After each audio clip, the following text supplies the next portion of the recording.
Welcome to my channel. Welcome. You here to learn about investing and all type of things. How to invest in a recession. How I started a new series, how to invest in your 20s and 30s. I've recorded that already. So if you would like to know about what the type of things you want to invest into, look at those videos. I will link one of the videos at the end of the video to the right. But this video is going to be about how to invest in your 40s. Very interesting take on it. But before we start, I would like for you to like and subscribe to my channel. Help me grow my channel. Look at the content all the way through. I got some juicy details that I would like to share with you. Definitely got new funds and ETFs besides VU and VTI. Oh, that's so old news.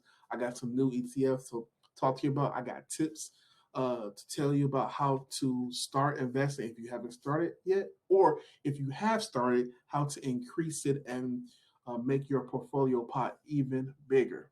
So, as I just eloquently stated, like and subscribe to my channel and continue to learn as I continue to learn and grow how to make videos. Here we go. Oh, also, my nickname is the Wingman because I like chicken wings, and most importantly, I will be your wingman to help guide you in this journey of self-discovery, investing, and basically for us to build wealth. So here we go. Today's video is going to be about how to invest your money in your 40s. Let's talk about how to maximize your wealth. Step one, you have to boost your savings rate. So if you haven't begin to start investing, or if you have started but you've been only invested into your 401k, this is the best time now to increase your savings rate. So if your savings rate is about 5 to 7%, let's get it up to 10%. If that's 10% of your growth or your gross income, or 10% of your net. I would say the easiest way is to figure out how much money you have left over on a monthly basis, on a bi-weekly basis, and just take 10% of that and use that to invest. That's the net. Now, if you big baller type baller, if you want to use 10% of your gross, be my guest. Also, it's best to see if you are on track with your investing.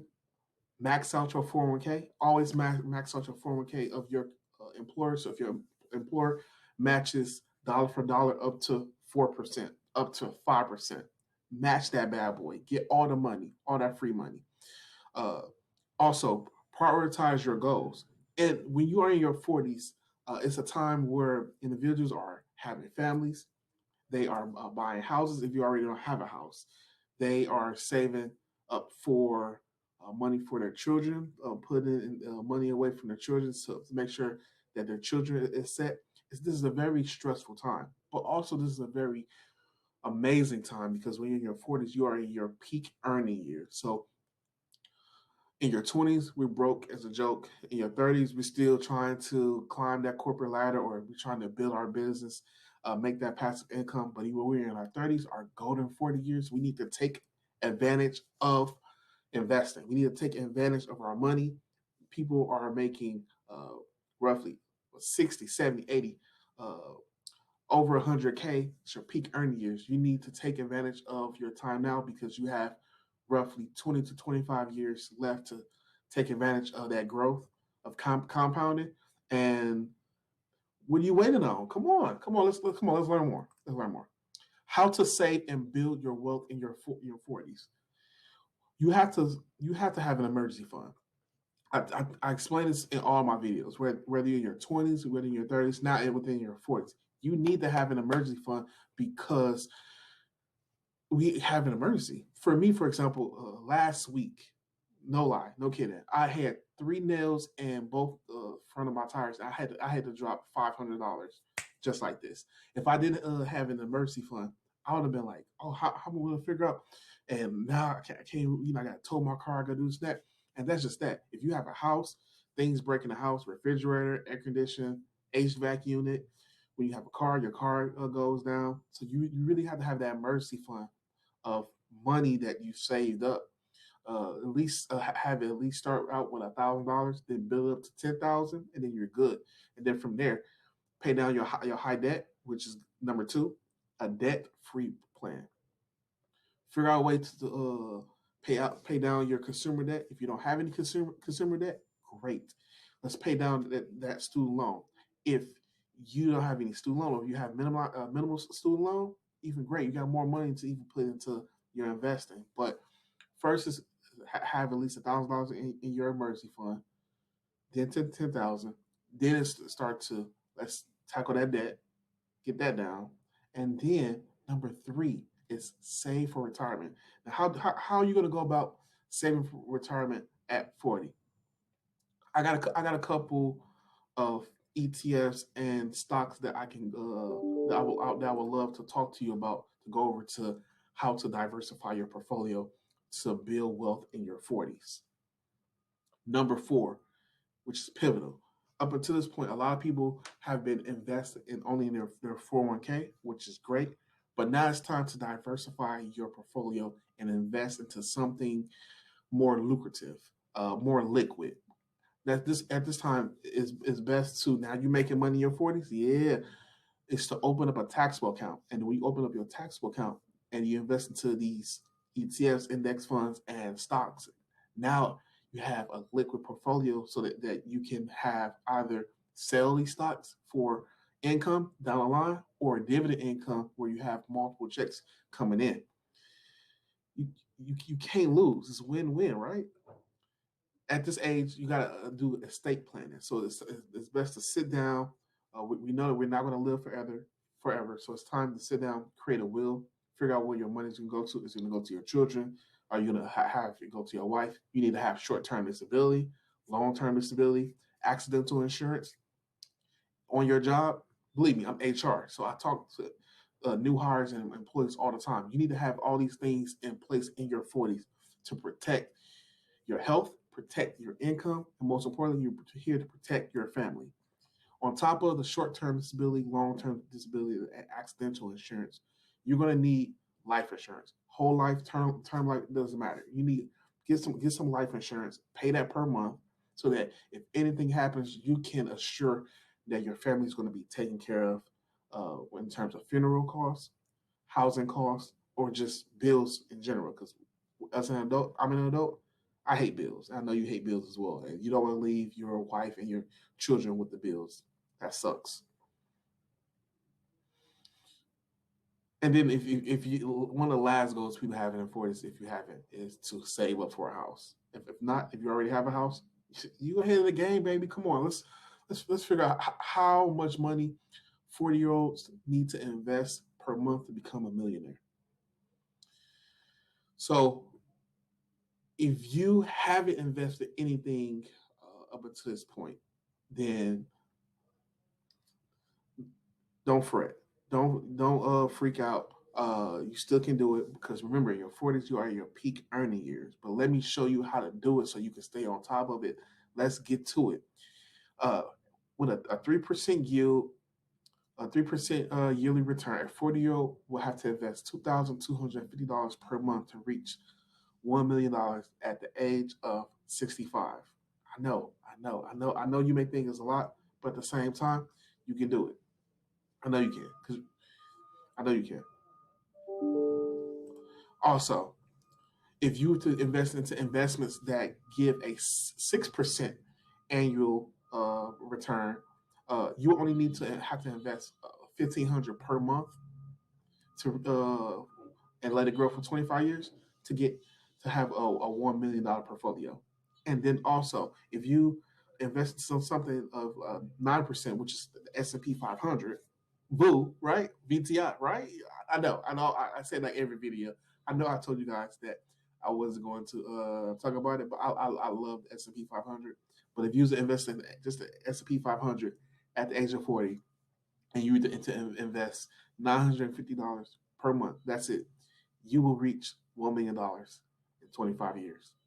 Set it and forget it, right? Now, the next things we're going to talk about is funds that you can be able to invest into in your 40s to diversify your portfolio, to set yourself apart. If you haven't started, or if you have started to increase your portfolio value, to put money in your pocket to basically give you income on a bi-weekly, on a monthly basis to pay your bills now and also in the future.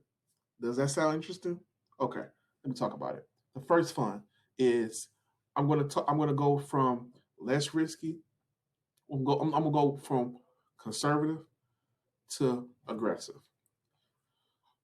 Starting at 40, the best for individuals who just want to set it and forget it, it's a target date fund. And basically, what all is in a target date fund is the best way to think about a target date fund is a fund that encompass large cap stocks, mid cap, small cap, and then also bonds. And the bonds in the portfolio essentially is in the portfolio to lower the risk so that when you have a market downturn like we're in right now in a recession, you're not going to lose as much money if you're just in 100% stocks. And so if you just want something just to set it, forget it, VTIVX, you set it for a target date of 2045, which is essentially maybe 20 to 25 years in the future. You buy into this. It costs, you have to invest $1,000 as a minimum, and then from there you can just, if you want to put in $100 per month, $200 per month, I know you can come up with $1,000. You can use your taxes. You can use a bonus money. Invest into a target date fund. Choose the year, 2045 or 2050. All you gotta do is just pay into it and just let it grow, and you don't have to do anything. Remember, I'm going from conservative to aggressive. So if you want to be conservative, invest into a target date fund. Set it, forget it. Choose how much money you want to invest. Hopefully, it's on the higher end because you're in your 40s. No, let's not waste time. Let's get to it. I'm trying to motivate you. Let's get it. The next fund or ETF a person could be interested in is the Vanguard Value ETF. The Vanguard Value ETF has a it costs $144.27. It has an expense ratio of 0.04. On an annualized basis, that the annualized returns that it normally gives you is down 2% right now because everything is down. It's a recession. Uh, it's a market downturn right now. But on a 3-year basis, this portfolio will give you roughly 8% annualized return um, per year. And on a 10-year annualized basis, this portfolio would give you about 11.91%. Can't beat that. Uh, and then it has roughly 340 stocks in this value ETF fund. And I know you're like, Kadero, okay, what's in it though? Let me tell you. Let me show you.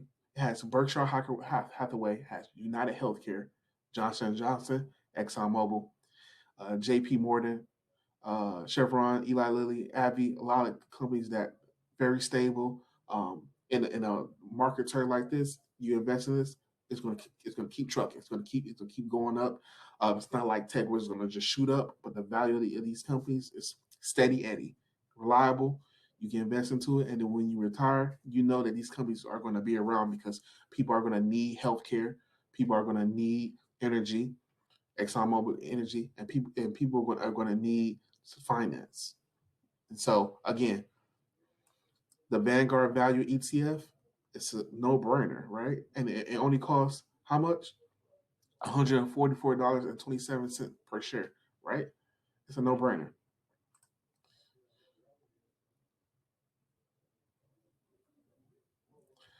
Now, for something a little bit more risky and but high growth, the Vanguard Dividend Appreciation ETF,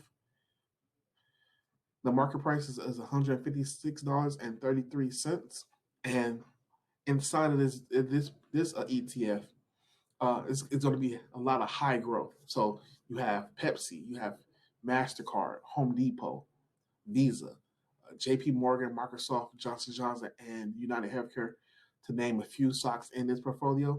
And so a lot of these are going to be a lot of low yield dividend stocks, but it's going to grow significantly as the years go. So these are perfect stocks to invest into if you want to have a portfolio on more on the growth side.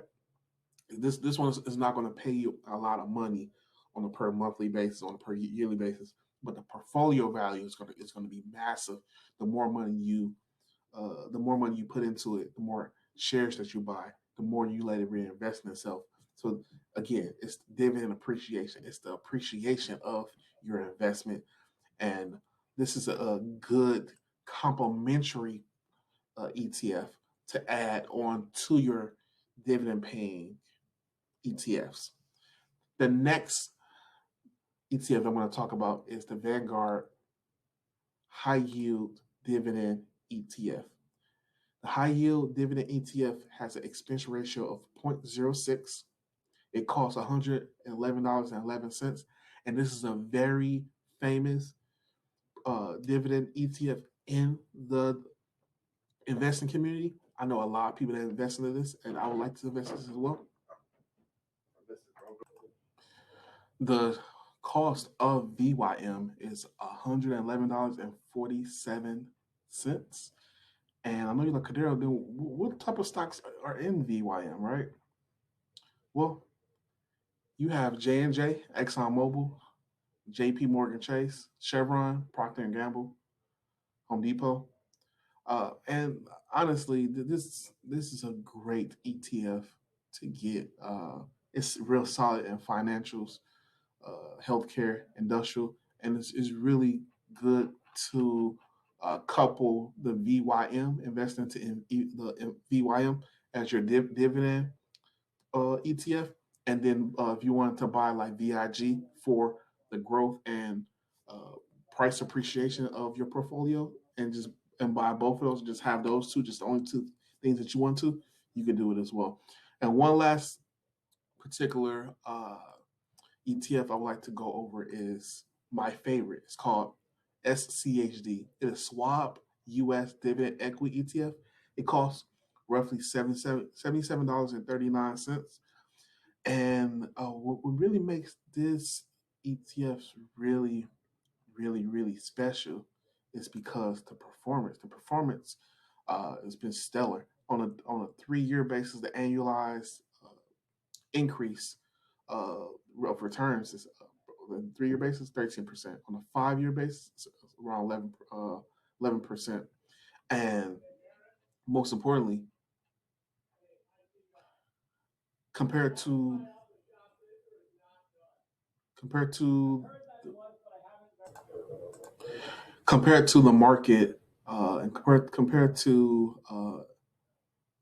the S&P 500, it's a $10,000 investment back in 2013. 10 years later, you be making over $35,000. It's crazy. What's in this portfolio of SCHD? You have Verizon, Broadcom, Home Depot, Texas Instruments, Cisco, Merck, BlackRock, IBM, Pepsi, and Coca-Cola. So typically what people tend to do is that they have a dividend ETF like VYM or SCHD that pays the dividend, and then you have a fund that's going to grow within appreciation that you can eventually just sell the shares off and live off of. Typically, that's like VOO, VTI, or if you want more price appreciation, VIG. And if you want something a little bit more stable, you can go with the VTV, Vanguard's, what was that? Vanguard's Value ETF. So, all in all, the best way to um, maximize your money is take your initial investment of $10,000, invest $500 per month on a 25-year time horizon with a 10% estimated interest of increase. In 25 years, you have roughly $700,000. If you can uh, save more money and put more money into the pot, let's say you can do 1,000 per month, you can make over $1 million. So remember, lastly, in your 40s, peak earning years, you're making more money. Uh, Incorporate your budget, incorporate buying short term stability, life insurance, and most importantly, You have a wealth of ETFs that you can choose from, whether it's the Vanguard value ETF, the Vanguard dividend appreciation ETF, or if you just want to buy VYM and SCHD, have one ETF for the growth, and then you have VYM just for the dividends, and then you can just use the dividends to pay your bills, live off of, grow, and at the same time, that's how you tackle investing in your 40s.